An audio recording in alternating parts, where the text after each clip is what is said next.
Hey guys, what's up? It's your boy, the Knight of Justice, back again with another power scaling video. In this video, we'll be discussing the current power of King Thor, as well as the Herald of Thunder. We'll be discussing his powers and abilities, and the overall placement he would be within the Marvel Universe. Now I've already did a video on base Thor, as well as his classic appearance, so if you're interested in seeing how powerful he is in the past, go check the video I have, it's in the description below. But we'll be discussing events that happened post War of Realms and the current run of Donny Cates' Thor run. But if you're new to the channel, please hit like, share, and subscribe, and also comment down below. And hit the notification button to stay tuned for more videos when they come out. But without the way, let's get into it. Thor now has become the All-Father of Asgard. He now has the power of the Odin Force, as well as his own power on top of that. But I guess now we consider it the Thor Force. The All-Father of Asgard has shown on several occasions to be above the other members of the Avengers. He's able to one-shot robots the Avengers were struggling with.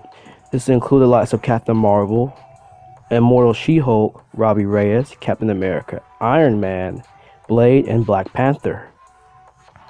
He's able to one-shot a monster where the other Avengers had a hard time dealing with. While far weaker than his current counterpart, he's able to keep up with an unstable merged Sentry when in the past, he got completely decimated by Sentry and skills below him. But now it's shown that Thor has gotten a lot stronger since his previous fight against the Sentry. Also, it's pretty consistent to say that Sentry, even an unstable Sentry, has been above other members of the Avengers, and it shows that Thor has gotten a lot stronger since then. Another version of Thor, who went on a similar route to the current Thor, Thor Borkin, killed his version of the Avengers, and Thor fought him, and then implied he can kill him by scattering his atoms across all the 9 realms. That is just some scaling you can use to say that Thor can be scaled above the current member of the Avengers, or at least be in the top tier of the roster. Now let's get into Donald Blake, Doctor Strange, and Loki scaling. Blake was casually struck down by Thor while Thor was in the prison made by Odin, and Blake took the power of Yggdrasil and was overwhelmed by Thor. King Thor was also able to threaten Doctor Strange and one-shot Donald Blake. Blake was such a threat that even the ancient kings or the ones who stood above in shadows could not stop him from destroying the dreamland made by Odin. Beings that were able to feed off the deaths and rebirth of the cycle of the Asgardian Ragnarok cycle, and the only way to stop them was to cut off their connection of the cycle by destroying the Loom of Fate as a side effect destroying Yggdrasil. Blake also was able to slap God of Stories Loki, and yes, he was God of Stories at this time. As the God of Stories, Loki became the God of creation of stories. King Loki is able to manipulate stories. King Loki uses powers to one-shot even Skyfire level beings, which Odin defended himself and Amara. God of Stories Loki then blitzed past King Loki, collecting his staff. Loki makes fun of King Loki, who should know the next thing since it is his past counterpart, who should have been God of Stories Loki at this point. Loki then sealed the entirety of Asgard in hell in a story spear and teleported them outside of reality, saving them and the 2 realms from the destruction of the multiverse by being the narrator as well as the writer at the same time, switching between panels and creating dialogue of explanations as he saved the entirety of infinite stories of the gods. As he kills, and he's also able to defeat King Loki as well. Donald Blake was also stated that he is a threat unlike anything Thor has ever faced before, which would include the likes of beings such as the Cold Borsun, the Serpent, Mangog, Gore, Galactus, Hela, and even, maybe, just possibly, the Black Winter. Donald Blake also easily defeated the likes of Doctor Strange and absorbed the power he got from Yggdrasil, and was feeding off the power of Yggdrasil. Strange was able to absorb the powers of Yggdrasil and state that it was more magic than he ever had known before. This same Strange with which Loki fought another Thing to note that Loki was still a god of stories at this point when he became the Sorcerer Supreme. Sorcerer Supreme Loki was stated to be a threat to the entire magical realm and the entirety of the multiverse. And Thor was able to scrap and overpower and defeat Donald Blake. So going off of this, Thor should easily scale to this level of feats. Now we're getting to what people will be most excited for this video, the overhyped Herald of Thunder, and how he would scale to the Black Winter as well as Multi-Eternity. I'll have to admit, out of all the things Donny Cates made involving his run with Thor, this was the one good thing that came out of it, the design for Herald King Thor. As the Herald of Thunder, Thor was able to fight off the Black Winter and even kill him by using the power cosmic as well as the power within Galactus, making him a bomb and nuking the Black Winter. The Black Winter would also scale above the likes of Multi-Eternity, since he was said to be able to destroy it and has devoured multiverses and destroyed previous multiverses. I've already done a video on the Black Winter and his scaling till Multi-Eternity, but to give a gist of how strong he would scale to the likes of all the multiverses that comprises within Multi-Eternity, the infinite dimensions as well as realms that are like, if you want to say 1A in stature, like the Superflow, the Neutral Zone, and the Far Shore. The Black Winter would scale to all this as a threat to Multi-Eternity. He has devoured previous multiverses. I've also explained in that video the structures Multi-Eternity embodies, but to give a good idea of how powerful the Black Winter would be, I would say he'll be at least in the 1A tier or outer versal, to give a, just a good baseline of how strong he would be. And Thor, you can say he was scaled to this being. In this same run, this is where the good Galactus scaling comes from. Thor was able to kill God Galactus, who has been stated to be the strongest he has ever been. To achieve this level of power, Galactus ate 5 special plants that would give him power beyond imagination, power unlike anything he's ever had before. For example, with just 4 normal planets, Galen fought against the 4 Mad Celestials and killed one of them. The Mad Celestials are said to be on par with their 616 counterpart.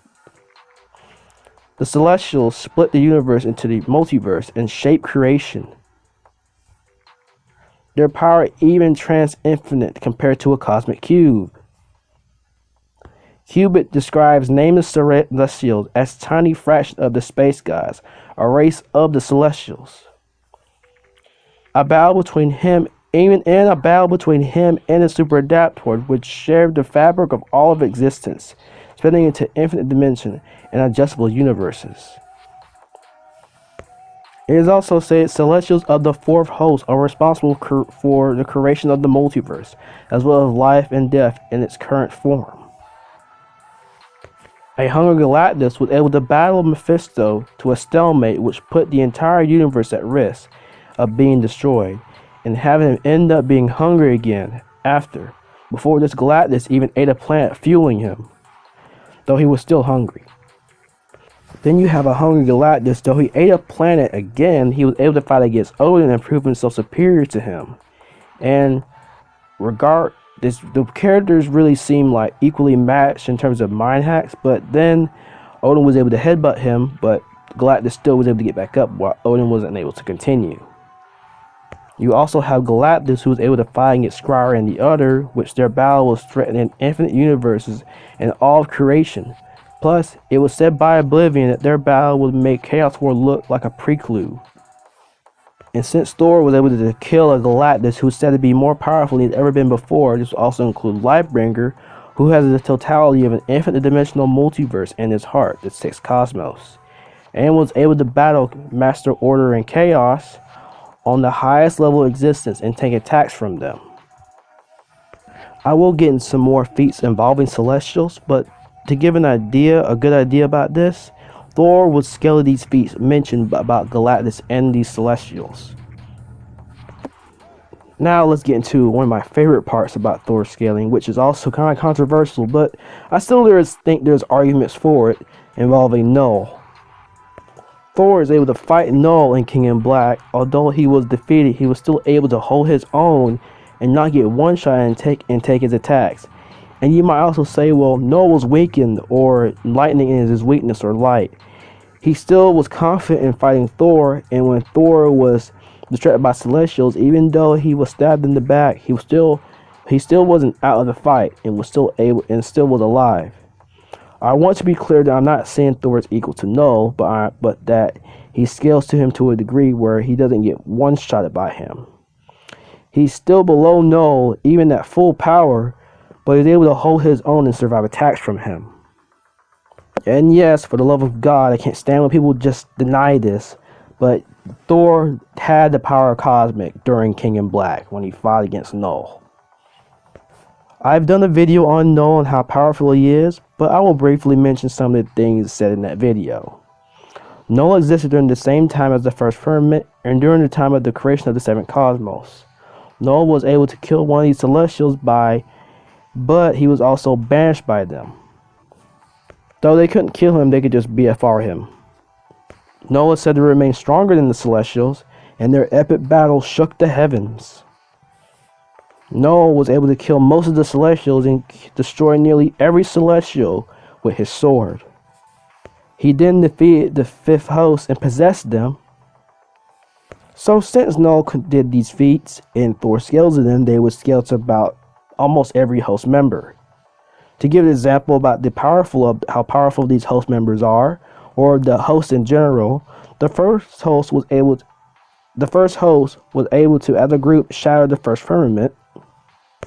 As I mentioned before, they straight up said to have created the seventh multiverse, or multi-eternity. Odin, the Phoenix, Agamotto, Starbrand, the Ghost Rider, Black Panther, and the Iron Fist have no chance against the first host. The Celestials of the first host were more powerful than anything that's ever lived, according to Odin. Odin and his comrades had no chance against them still. And Odin was like an ant in front of the first host. The final host was the most powerful beings the Avengers had ever faced. The battle against the final host was unlike anything the Avengers ever experienced.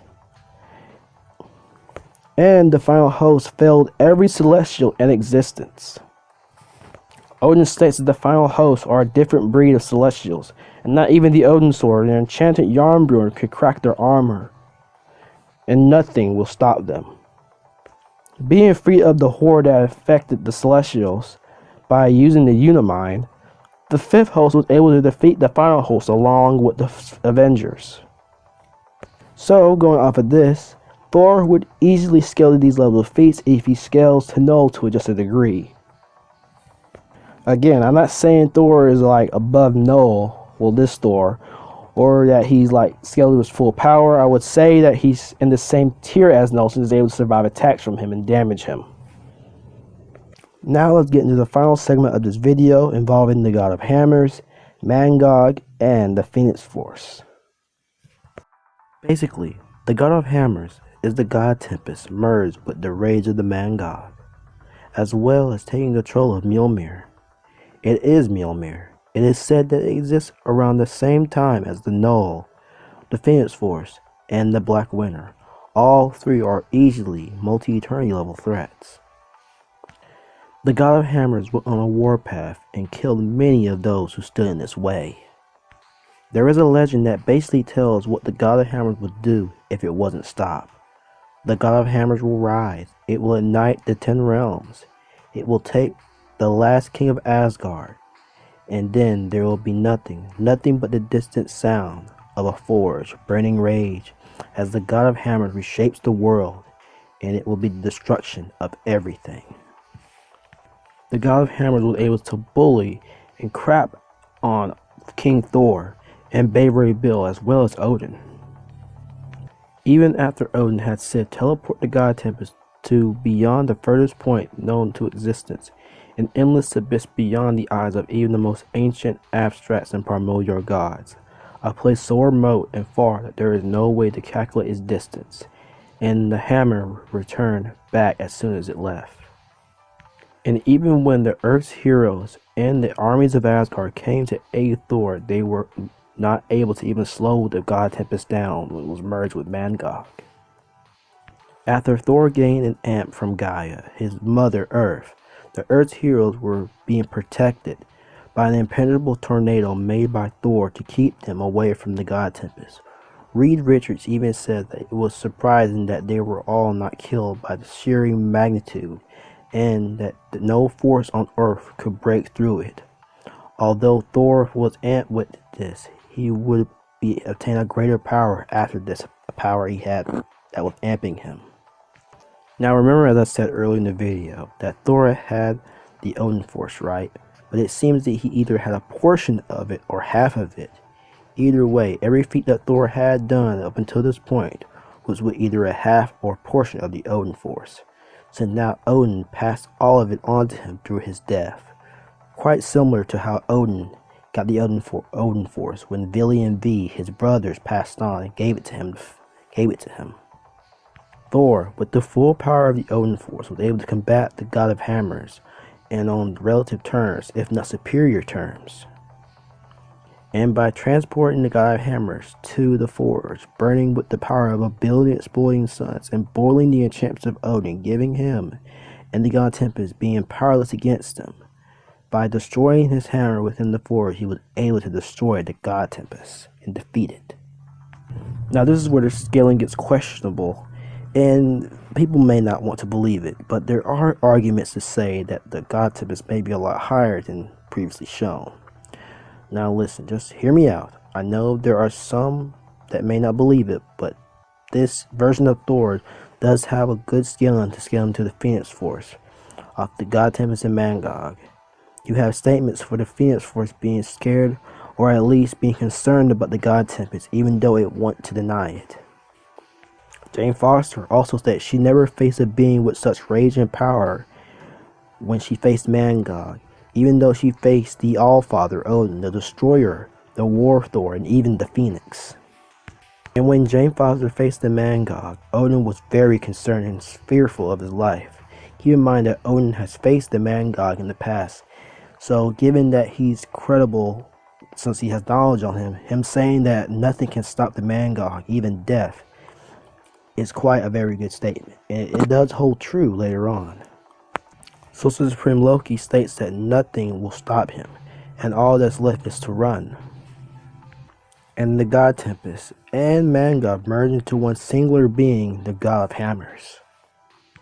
There is also records of beings in the multiverse who have the power to kill the Phoenix with Galactus, Molecule Man, the Living Tribunal, the Beyonders, Scarlet Witch, Odin, and even Thor. But going off of this, we know now along knowing that such beings such as Molecule Man and Scarlet Witch do have scaling to the Phoenix Force, so it's not so far-fetched to say that Thor can do it either with hacks or with not holding back his power.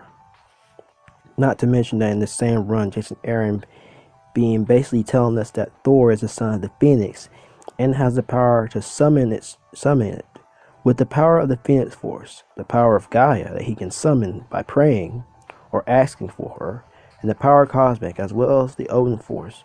Thor has a plethora of powers up his sleeves that he can use in combat. There is a lot more scaling for current Thor that I could use for this video, but I think that what I brought up is good enough to give an idea how powerful he is. So going off of this, current Thor is on a level of few heroes can compare to, and definitely one of the most powerful versions of Thor, if not possibly one of the strongest, maybe the strongest of the current Avengers roster. But that's it for the video today. Thor right now is quite powerful and definitely in a league which some heroes cannot compare to. He is quite powerful in his own right. I will be doing a video on Goku versus Omni-Man, as well as a video on the many creation myths and history of the various gods within the Marvel Universe, as well as a video involving the Mad Titan himself, Thanos. But if you liked the video, please like, share, subscribe, and comment down below. Hit the notification button, stay tuned for more when new videos come out in the future. And I will see you guys in the next one. Take care and happy Easter.